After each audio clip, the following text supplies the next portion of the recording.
How's it going, guys? Mike here, and welcome to another Tressa's Collectibles video. This video is pretty special. This is our 100th video, and this is also kind of a celebration for reaching over 1,000 subscribers on YouTube recently. So kind of like a double celebration video, one for 100 videos and 1,000 subs.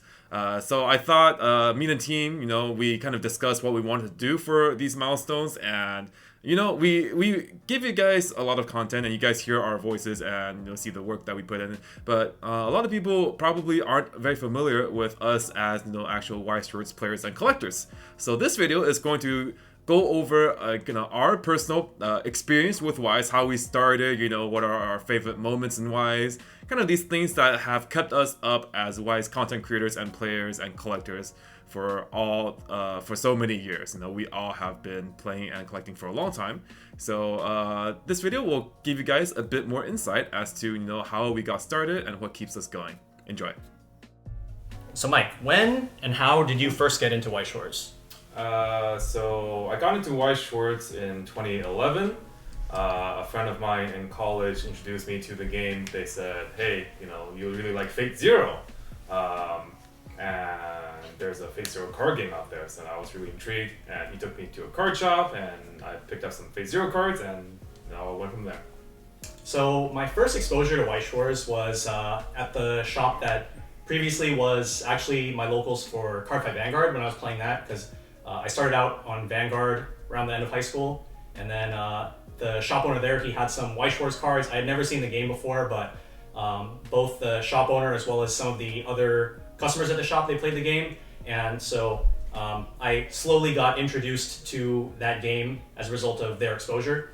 Eventually, some stuff in my life made it so that I couldn't go to the Vanguard locals that I would go to every week, just because that specific day was taken up by other commitments. And so I figured, hey, let's try out Weiss Schwarz. So that eventually transitioned into me kind of just switching games altogether, and Weiss Schwarz sort of became my main game. And yeah, that's just basically how it all got started. Yeah, so I first got into Weiss Schwarz in late 2014. This was my first year in college, and at that time I had already kind of been playing a little bit of card games. I played some Pokemon in high school, and I had played Vanguard, I guess, in the summer between high school and college. And at the Vanguard shop that I was attending, or I was going to, they had some Weiss, and I was like, oh, I like anime, maybe I'll check this out. And what actually really got me in was a upperclassman who went to the same university I went to, William. He took me to Triple Crown, which was my first Weiss Schwarz local shop, and there I met a bunch of guys like Alex and Wyatt, who really kind of took me in and just played a lot of card games with me, and kind of taught me the ropes, and just really, I think that first group of people at Triple Crown really, I felt a lot of camaraderie and bond with them, and they just made playing card games so fun and so enjoyable, and that really kind of sold me on Weiss Schwarz and just the community. It just seemed like much more of a welcoming and I guess a fun-loving community than the previous games that I played. Mm-hmm. Yeah. So Fate Zero was your first set then? Yeah, Fate Zero was my first Weiss Schwarz set, Japanese Fate Zero. I built a Servants deck with Rider and Saber and Archer. It was pretty fun. Okay. Do you have any particular favorite cards from that first deck? Yeah, my favorite card from that set was actually a level 0 Tokiomi. It's Rinstad. He's global 500 to all royalty, I think. So it was a royalty deck, actually. It was a Fate Zero royalty deck. It's global 500 to all royalty, and then it's pay to salvage a royalty, and Rider and Archer and Saber, I think, were all royalty trader or something. So I really like that card because it lets me pay 2 stock to salvage anything I want, and Fate, for the time, selective advantage is hard to come by. So that was my favorite card. Outside of that, the level 3 Rider from Fate Zero, the clock shooter. It still sees some play today, but back then it was definitely a beast. So I just played that card, and hopefully it won me some games. Yeah. So the first Weiss Schwarz deck was actually Angel Beats. It was right after the second Extra Booster came out in JP, and at the time I wasn't good enough to build my own deck. So the shop owner at that particular shop, they basically had a pre-constructed deck, and I bought that off of them. And from there, I just kind of looked into other cards because they did have some singles. I tried some stuff out and eventually started developing my own style, discovering what I felt works, what I felt didn't work. And at the time, the game was a lot less refined than it is now. So it was kind of hard to come up with stuff that I felt was like optimized, especially when you compare it to like other decks at the time, because those ones also really weren't as refined. But eventually I did come up with something that I personally liked playing, and it just kind of went from there, and I developed my own style with future decks after that. Did you come up with like a good Angel Beats list, or by that time had you already moved on to other decks in a sense? So the Angel Beats deck that I started on was, it was basically mostly stuff out of those extra boosters. So it was like a double early play heal kind of deck with like the Changer Yuri into the 3-2, as well as the Climax combo Iwasawa into the 3-2 Yui. And so it really fit into like the flavor of the game at the time, which was just like, you know, heal spam. And then soon after that, the next deck that I picked up was actually Sword Art Online. And so it just basically started out as a Kirito Asuna deck. This was like right off of when the anime was first airing. So like, you know, Kirito Asuna was like the really big hype pairing for the anime. And then from there, eventually I did branch off into like buying other stuff from Sword Art Online, some of the more like meta considerations like Red with the 1-0 Elizabeth and the 3-2 Silicas and Gate Climaxes, things like that. So my first Weiss Schwarz set was Angel Beats, but this was the re-edit in English because I started playing quite late. And I remember buying the Angel Beats re-edit TD, which at the time had the 3-2 Otonashi. It was like a new card that wasn't in the Japanese list up until that point. It was like a new card for that set. And I remember thinking that card was like really good.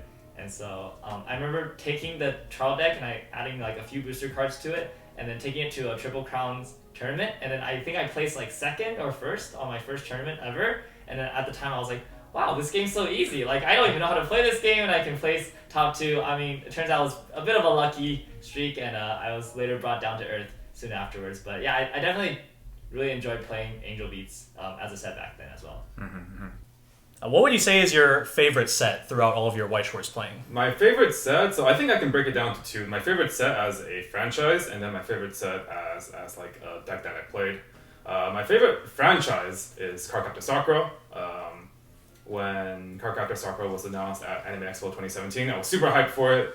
I was going to be like, I'm going to max rating this deck. So I ended up max rating English Cardcaptor Sakura, and I also have Japanese Cardcaptor Sakura. It was the show I grew up watching when I was really young, so I have a lot of fond memories of it. As far as the set I really like to play, my favorite set is Osomatsu. Osomatsu is a Japanese exclusive set that came out, I think, around 5-6 years ago. I just really liked the playstyle of that deck. It was also really underappreciated at the time in terms of its competitive nature, and I thought it was a lot better than people gave it credit for, so I took advantage of that and I took it to Japanese Nationals and did okay with it. Yeah. So my favorite set is definitely Bang Dream, because throughout all of the releases that we've had, there's so many different ways that you can build the deck, not only with like mixed band stuff, but also just mono band. I think that the fact that they keep releasing stuff that allows you to keep upgrading these mono band decks really keeps the experience fresh, even though it's the same set the entire time. So you just, even within a single band, like if we look at Mono Roselia, there's been so much evolution in just that deck alone. With like, you go from like the Yukina level 1 combo from the trial deck, and eventually going into things like the Sayo level 1 and like 8 pants, and you just have all these options, and it's just a really fun experience to be able to consistently upgrade decks over time, and it just keeps it's the set that keeps giving. What's your favorite Bang Dream, I guess, band, if you have one? So Roselia is definitely my favorite, and then after that would be Afterglow and Reisa Suilen. Those 3 bands just like really embody like my personal taste in music, I guess. Or you like that that more like rock sound, that like more hard rock sort of genre. So definitely those 3 in terms of just looking at them from like all perspectives, not just like from Weiss Schwarz, but in Weiss Schwarz, those are also the decks that, just because they are my favorite bands, I do find myself playing the most. So I have two answers for that. One is my favorite set in terms of the franchise or the anime, and that would be Kaguya-sama Love is War. So I'm a huge Kaguya fan. Not to sound too hipster, but I like Kaguya before it was popular. I remember getting into the manga on chapter 6, just like finding it out of nowhere and being like, oh my goodness, this is the best manga, rom-com manga I've ever read, and was really excited when it got an anime, and I promised that, or basically I swore that if they ever got a Weiss set, I would max rarity it. And to my bittersweet chagrin, it did get a Weiss set, so I did buy a max rarity of set 1. And then there is a set 2 coming out, and I have a max rarity playset incoming for that. So there goes my future Lexus, but it's all for a good cause. Yeah, so I really do enjoy the Kaguya franchise, but in terms of the Weiss set that I enjoy playing the most personally, and I've had the most fun with over the course of my Weiss career, it would be Gochiusa. Gochu Manwa Usagi Desu. It's the one with the cafe and the bunny grows, and it's really such an interesting set because there's so many different strategies available in the set because of the different affiliations the girls have and the different kind of character relationships that are portrayed through the cards. So you have the trio that works at the Rabbit House Cafe, they kind of work together, and then you have the childhood friends Xiaoru and Xia, and they kind of work together. But also Chino, who is one of the girls at the Rabbit House Cafe, she's also in a different school year than the rest of the main 5 girls, and so she has her own synergies with her, I guess, schoolmates with Maya and Megu. And these relationships, as the show progressed, the anime progressed, these relationships got built on. And then as a result, the Weiss decks also progressively got more and more, I guess, complicated and layered. And it was really cool seeing, because when the first set released, I really liked the color blue and kind of the cards in blue.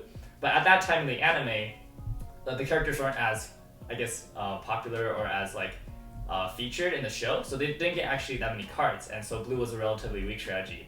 But yeah, fast forward 8 years, now the most recent set, blue got the most support, and now it's actually pretty much agreed upon to be the best deck from Gochiusa. So it's crazy to see how that has changed, and even the shows, these girls have matured and grown up, and they're going from middle school to high school. So it's this weird thing where the show grows and then the set grows, and then I've also grown along with them. So it's kind of this this maturing almost story arc of my life and of the cards as well. Yeah, that's super cool.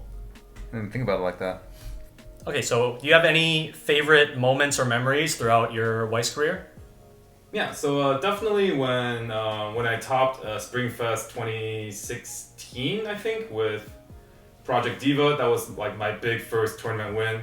Looking back on my deck list, it was pretty suboptimal, but I think I had the right idea. But that really gave me the drive and the continued motivation and passion to continue playing and being a part of the community. So that was really big. And then also in terms of my collecting career, the biggest has to be when Bane Dream Ghostman Party Volume 1 in English came out, and I bought one case for myself, and then I opened the Birdcage Diva, and I actually got to I thought that would never happen. We were joking about it with me and my friends, well, what if I open a Birdcage? And I actually opened a Birdcage. So it's a card that I'm always going to keep for the rest of my life, and it has a lot of sentimental value to me, especially since the Bane Dream franchise is one that I held really, really dear for a couple of years back then. Yeah, between those two, between the Springfest and the Yukino, those were a couple of pretty top-tier pop-offs. Yeah. And I still remember when I was talking about how Christmas costume was really bad in English because we don't have the PR costume, and then I just get caught off mid-thought because I just see the Yukino, I was like, whoa! I just couldn't really comprehend what was going on. And I think I actually caught that moment on video too, because I was just recording just in case I pulled something nice, and I think I pulled something nice. So yeah, those are unforgettable moments. Winning Springfest and pulling Yukino. So I think probably from a competitive standpoint, the biggest highlight for me was the time that I know Mike mentioned this in his, but when we went to Springfest and Mike ended up winning that event, and we actually did end up meeting in the top 8. and he was the one that unfortunately knocked me out of top 8 to end up winning the whole event. But that was definitely a super fun event. I definitely consider that to be like my first big step into being competitive in Weiss Schwarz. I think that might have even been the first Weiss Schwarz deck profile that I did on the channel, which was the one that I did with Mike after he won the event. Apart from that, it's really hard to pinpoint a specific really good moment because I say this a lot, I'm like a really highlight reel oriented player, so there are a lot of really, really hype moments that I've had or that I've experienced with my friends throughout Weiss Schwarz, and it's really hard to pinpoint one specific memory. It's just, there's been so many really, really fun times that I've had with all my friends throughout my time playing Weiss Schwarz. Yeah, so I think one of my fondest memories for Weiss in terms of personally was the first time I went to JP Nationals. And this was, I got to travel with my friend June. I remember at that time, because it's like a very far and expensive flight, I didn't want to go alone. And so I was basically asking around like, hey, if anybody wants to go, like I'd be down to go with. And June, he was like, yeah, sure, like I'd be down to go with you. And I was like, whoa, like I've never traveled with you before. Like I didn't know that. Okay, sure, let's try this out. And then it actually worked out really well. We also went to like an escape room in Rochester, like that weekend or something. We just had like a pretty good time, and I think it was the first time I competed at like a very high level in terms of Weiss. Like up until then, I had either like not done well at regionals or made top and then failed deck check at regionals.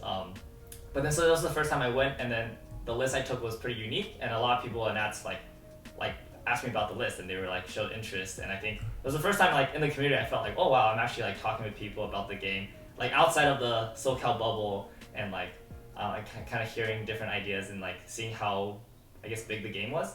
And that after that I basically was really committed to like continuing playing the game and like improving and hearing not just like from people in the area, but like talking to people like across communities to get to know like different sides of the games and stuff like that. And then I think another memorable event that I just kind of have to talk about it is the time I played at regionals. This was Busho Championship Series. In round 3, I was undefeated, and my undefeated Madoka opponent milled a Haruhi Tuso Climax from his deck, and it caused this chain of events where basically, like a lot of stuff happened. Like his friend from a few tables down started like coming over and arguing with the judge that this Haruhi Climax was supposedly legal in this mono green Madoka deck. And I think the overall experience was just so poor for me, and the way that so the judge who handled it did a really good job, but like other people at that tournament support were just like, it was just like a very messy situation where I felt like I wanted to do something to help the tournament scene in North America rather than just play. Because if I'm gonna keep playing and the tournaments are gonna be like this, then I might as well like do my part to help. And so I think that was the moment where I decided to focus on judging for English rather than playing. And I think that has also like brought me into like this totally new avenue of like experiencing the game, and I guess like showing my passion for the game, like not as a player but as somebody who knows the game very well and can help players enjoy like their tournaments, have a smoother tournament run as well. Yeah, that's very awesome. We all enjoy the game in different ways. As a player, as a judge, as a collector, there's a bunch of ways we can all help the community and all help out each other. So I think that's a very nice experience you had, turning a negative experience into a positive one. Okay, where do you see yourself going next, both personally for yourself as well as the channel? Personally, I think just keeping on pace right now. As a player, I really enjoy the game. After starting Tressa's, I really kind of found a lot of passion in Weiss again. So I've been really motivated to even just play Weiss in my free time and test out various decks. And Weiss is doing as good as it's ever been. So I think it's just keeping on, just keeping the track, keeping course, and just doing the same old. As far as the channel goes, I think it's more of the same. When I started the channel, I had the idea of just putting out content that I would personally appreciate, and I think other people might appreciate as well. The open format gameplay where we describe our thoughts and allow viewers to see our hands so they can understand our lines of view, and then also kind of a bit more well thought out and edited videos for everyone to enjoy for Weiss, because there isn't really that much good Weiss content out there, for the players. So moving forward, I definitely want to put out more of the same quality content, maybe come up with some new ideas. And then also for the collector side, I want to try to, give the collectors something good to look at too. So basically just do more of the same, work on the same concept of producing, good quality content and serving both players and collectors alike. So I definitely, for myself, I haven't been paying as much attention to the JP side, to be completely honest, mostly because I've been focusing a lot of my time and energy on stuff for the Tressa channel. That being said, I have still been keeping up with like my own sets that I really enjoyed playing from the JP side. So things like A Million Live, Project Sekai that recently came out, things like that. Outside of that, I would definitely like to continue doing like sort of like commentator stuff like I have been doing over the last year for Bushiroad, with events like Bushiroad Spring Fest, the remote one last year in May, as well as the Bushiroad Rumble Online, which took place earlier this year. I would definitely love to continue doing stuff like that. It's a lot of fun for me, and I think that giving people something to watch is really important with how sort of niche Weiss Schwarz is. So I think having a good way to convey how fun and competitive Weiss Schwarz can be, especially to people that see it more as just like an anime fun sort of card game. I think that's really, really important, and it's definitely something that I would like to continue doing in the future. And for the channel or content creation, I guess that's kind of part of content creation as well. But for the channel, definitely I think that we've been doing a good job with what we've been doing so far over the last year. So I think that as long as we just continue to keep doing what we're doing, I think that it's just continuing to be an enjoyable experience for everyone. And I just think it's really nice that a lot of players in the community, especially the newer ones, are coming in and watching our stuff and learning a lot and helping the community grow as a whole. I think that's definitely a really great and fun part of being part of the channel. well, in terms of where I'm going next, well, at the time of recording, I guess it will be Georgia. So I'll be seeing people in Georgia. I have the opportunity to judge their this circuit as well. So I'm really excited. This is the first time I'm traveling to judge at different tournaments, and so again, I just love it whenever I can kind of leave the bubble of Southern California. Even though this place is great and I love the community here, but it's always great to connect with other people across the state, even across the world, and kind of see different people's views and perspectives, but also how they enjoy Weiss themselves. And so I'm really excited about that. And as for the channel, I do think that it's just really great to see content like Mike and the others have said, that like we want to consume ourselves, right? And it's up until this point, I just didn't know where to find Weiss content, and it's really a privilege and an honor to be able to make content that I'm happy watching. And I would just love to see more kinds of different variety of content, maybe even some stuff that's more fun and maybe more meme, and just to kind of show off that we're all pretty much trolls behind the camera. Like what you see here is not always what you're getting behind the scenes, but I think stuff like that would be really fun to just kind of just bring more life and more fun into the game, and just share that with as many people as possible. No memes allowed. What? I'm just kidding. Okay, yeah, that's good. All right, cool. Alright guys, and I hope you guys enjoyed that. I had a lot of fun personally, speaking a lot about my past and as well about any future prospects, and I'm sure Randall and Simu did as well. But I want to hear from you guys. What has been a favorite moment or a moment you've cherished about Weiss in your past? How did you get into Weiss? And also something that you're looking forward to in the future. Maybe there's a collection goal that you're trying to complete. Maybe you want to collect a master set of this series you really like, or maybe you want to go and try to win on regionals, or maybe even your local shop tourney. There's a bunch of ways to derive fun enjoyment and accomplishment from Weiss. both as a player or as a collector.